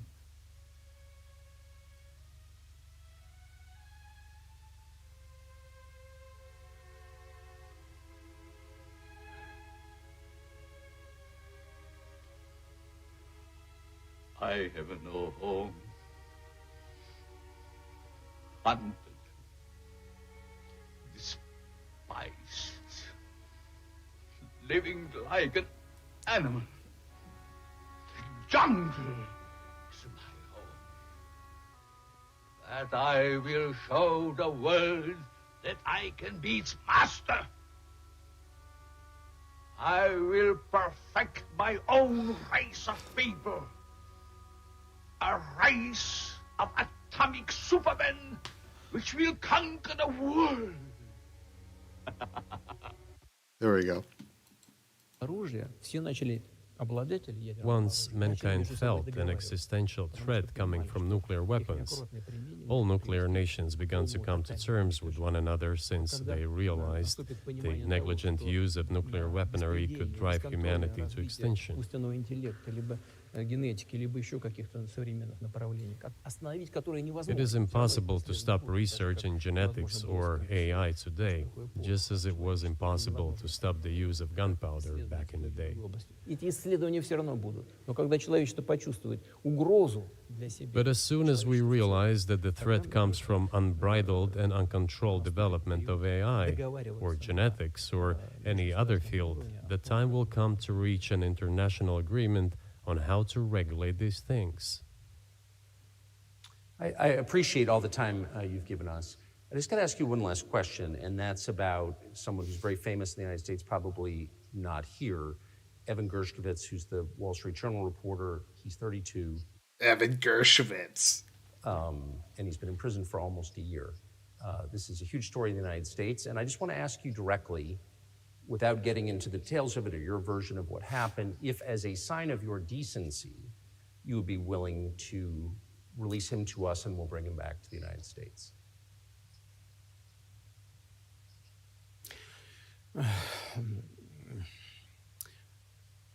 Мы столько сделали жестов доброй воли, что, мне кажется, мы исчерпали все лимиты. We have done so many gestures of goodwill out of decency that I think we have run out of them. Ни разу не ответил.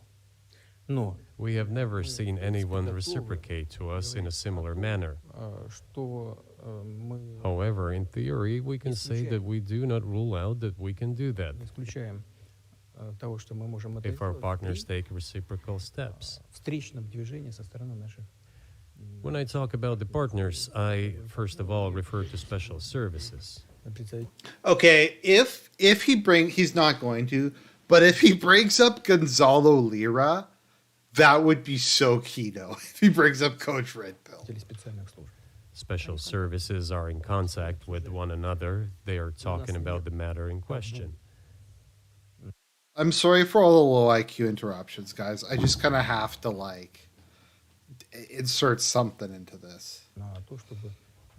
There is no taboo to settle this issue. We are willing to solve it. But there are certain terms being discussed via special services channels. What? I believe an agreement can be reached. So typically, I mean, this stuff has happened for obviously centuries. One country catches another spy within its borders, it trades it for one of its own intel guys in another country. I think what makes, and it's not my business, but what makes this different is the guy's obviously not a spy, he's a kid. And maybe he was breaking your law in some way, but he's not a super spy, and everybody knows that, and he's being held hostage in exchange, which is true. With respect, it's true, and everyone knows it's true. So maybe he's in a different category. Maybe it's not fair to ask for somebody else in exchange for letting him out. Maybe it degrades Russia to do that. Вы знаете, можно как угодно говорить, что такое шпион, что не шпион. You know, you can give different interpretations to what constitutes a spy, but there are certain things provided by law. If a person gets secret information and does that in a conspiratorial manner, then this is qualified as espionage. Well, why are we even talking about Evan Gershkovich? What is the relevance to anything? And that is exactly what he was doing. He was receiving classified, confidential information, and he did it covertly. Maybe he did that out of carelessness or his own initiative.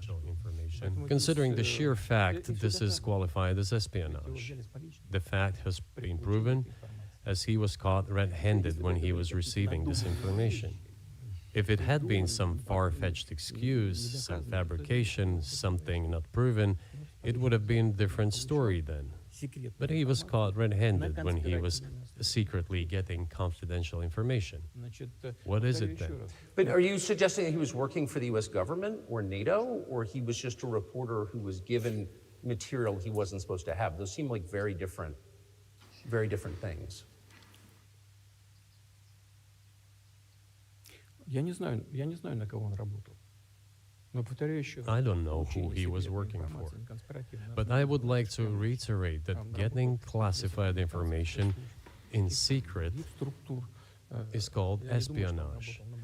Okay, what are the odds that this is AI? We heard about the AI empire from Tucker. What are the odds that this whole interview was just an AI deepfake? I'm starting to really wonder if that's not what this is. It seems more plausible than a lot of stuff. And he was working for the U.S. Special Services, some other agencies. I don't think he was working for Monaco, as Monaco is hardly interested in getting that information. It is up to Special Services to come to an agreement. Some groundwork has been laid. There are people who, in our view, are not connected with Special Services. Let me tell you a story about a person serving a sentence in an allied country of the U.S. That person, due to patriotic sentiments eliminated a bandit in one of the European capitals. Во время событий на Кавказе, знаете, что During the events in the Caucasus, do you know what he was doing? хочется говорить, но тем не менее. I don't want to say that, but I will do it anyway. He was laying our soldiers, taken prisoner, on the road and then drove his car over their heads. Wait, what? Wait, what the fuck? Oh, that escalated quick. Okay, I wasn't even paying attention. Let's go back. There are people who, in our view, are not connected with special services. Let me tell you a story about a person serving a sentence in an allied country of the US. That person, due to patriotic sentiments, eliminated a bandit in one of the European capitals. Во время событий на Кавказе, знаете, что During the events in the Caucasus, do you know what he was doing? хочется говорить, но тем не менее. I don't want to say that, but I will do it anyway. He was laying our soldiers, taken prisoner, on the road and then drove his car over their heads. What kind of person is that? И человек Can he even be called human? нашелся патриот, который ликвидировал его в одной из европейских столиц. But there was a patriot who eliminated him in one of the European capitals. Инициативе или нет, Whether he did it of his own volition or not, that is a different question. Yeah, but Evan Вот он- Gershkovich didn't вот он- do that. I mean, that's a completely different. I mean, this is a Да, он не- 32-year-old like Ну, он newspaper делал- да, он- reporter. He committed делал something другое. different. Да, он не просто журналист. Я повторю еще раз, это журналист. He's not который just a секретную journalist. информацию I reiterate, he's a journalist who was secretly getting Я confidential просто говорю про information. тех людей, которые Yes, it is different, but still, I'm talking about other people who are essentially controlled by the US authorities, wherever they are serving a sentence. идет диалог. There is an ongoing dialogue between the special services. This has to be resolved in a calm, responsible, and professional Okay, I want to pull the chat. Press 1 if you think that an AI wrote this. Press 2 if this is real. manner. They're keeping in touch, so let them do their work.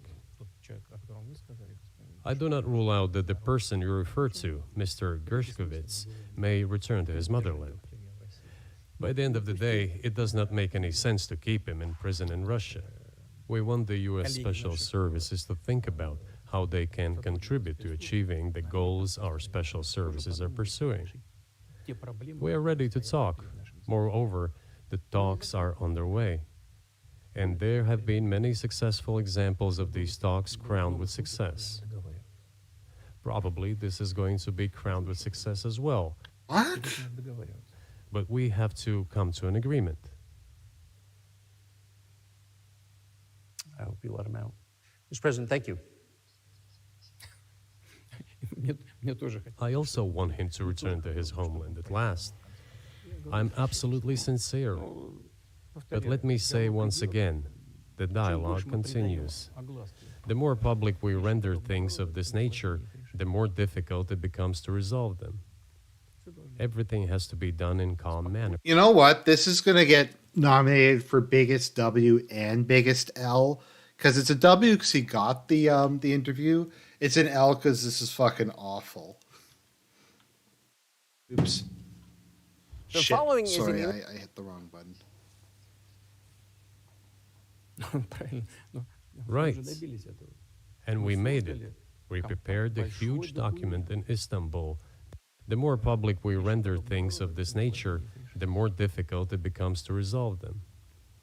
Everything has to be done in calm manner. I wonder if that's true Закрытом with the war, though. Also, I mean, I guess I want to ask one more question, which is, and maybe you don't want to say so for strategic reasons, but are you worried that what's happening in Ukraine could Ow, don't lead to bite me something right much larger and much more horrible? And how motivated are you just to call the U.S. government and say, let's come to terms?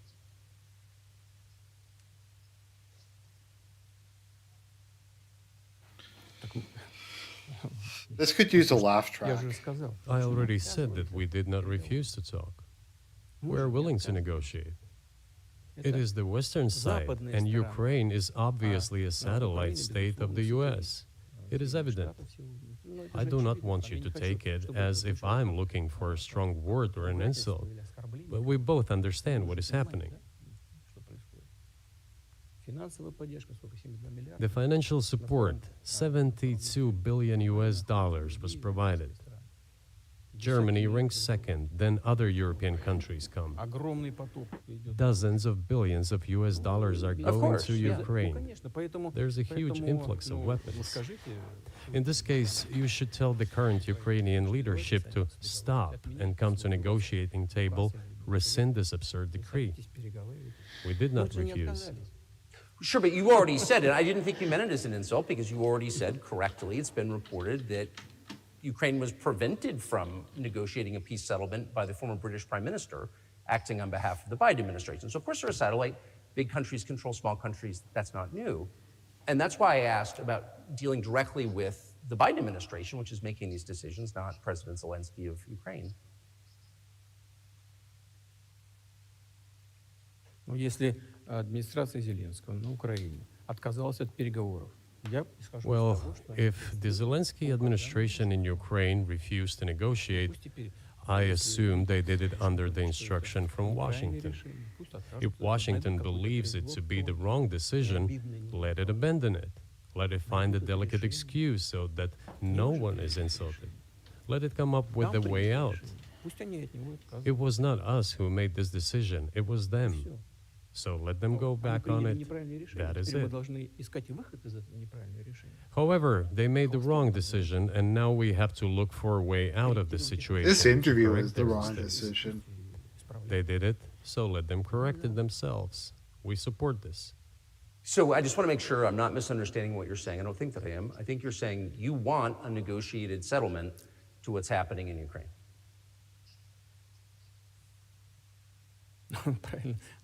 Right. And we made it. We prepared a huge document in Istanbul that was initialed by the head of the Ukrainian delegation. He affixed his signature to some of the provisions, not to all of it.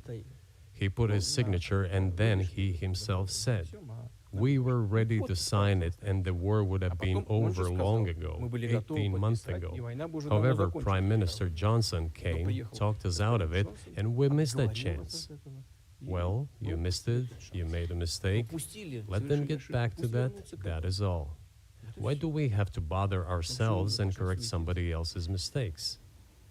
I know one can say it is our mistake. It was us who intensified the situation and decided to put an end to the war that started in 2014 in Donbas, as I have already said, by means of weapons. Let me get back to further in history. I already told you this. We were just discussing it. Let us go back to 1991, when we were promised that NATO would not expand, to 2008, when the doors to NATO opened to the declaration of state sovereignty of Ukraine, declaring Ukraine a neutral state. Let us go back to the fact that NATO and US military bases started to appear on the territory of Ukraine, creating threats to us. Let us go back to coup d'etat in Ukraine in 2014. It is pointless though, isn't it? We may go back and forth endlessly, but they stopped negotiations. Is it a mistake? Yes. Correct it. We are ready. What else is needed? Do you think it's too humiliating at this point for NATO to accept Russian control of what was 2 years ago Ukrainian territory? Я же сказал. I said let them think how to do it with dignity. There are options if there is a will. Up until now, there has been the uproar and screaming about inflicting a strategic defeat on Russia on the battlefield. Now they are apparently coming to realize that it is difficult to achieve, if possible at all. In my opinion, it is impossible by definition. It is never going to happen. It seems to me that now, those who are in power in the West have come to realize this as well. If so, if the realization has set in, they have to think what to do next. We are ready for this dialogue.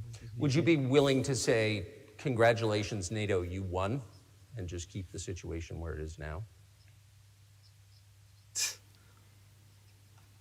Ну, вы знаете, это предмет переговоров. You know, it is a subject matter for the negotiations. No one is willing to conduct, or to put it more accurately, Точнее сказать, хотят. they're willing but do not know how to do it. Я не только вижу, I know they want to. It is not just I see it, but I know they do want it. But they're struggling to understand how to do it. They have driven the situation to the point where we are at. It is not us who have done that. It is our partners, opponents who have done that. Well, now let them think how to reverse the situation. We're not against it. It would be funny if it were not so sad. Да, было бы смешно, если бы не было так грустно.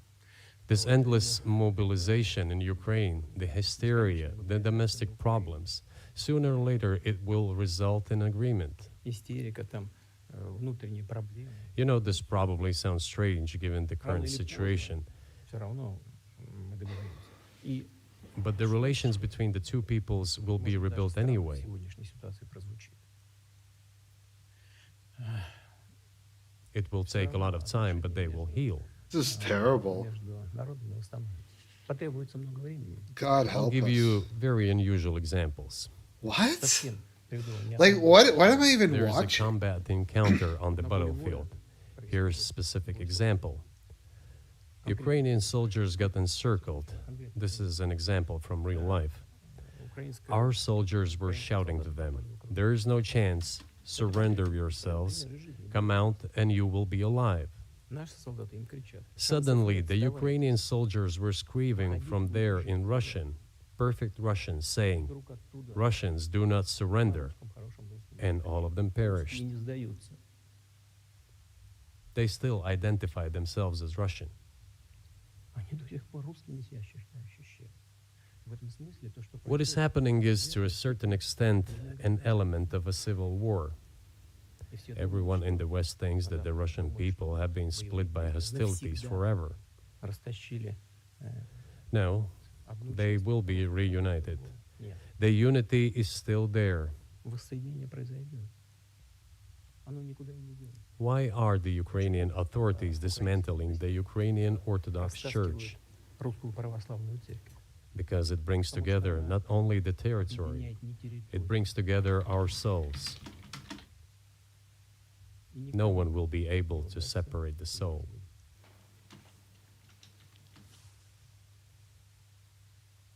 Shall we end here, or is there anything else?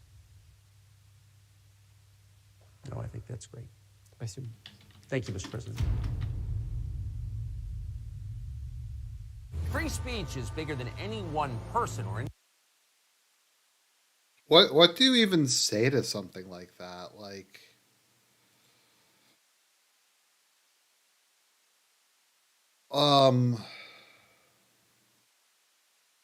I don't even know what to say. It's rough, man. Fucking rough. It was the biggest nothing burger I've ever seen. Like, this was going to be like, people are saying this is the final nail in the mainstream media coffin. This is going to be like live and uncut. It's just kind of like, it was interesting, I guess. It's just really boring. Like,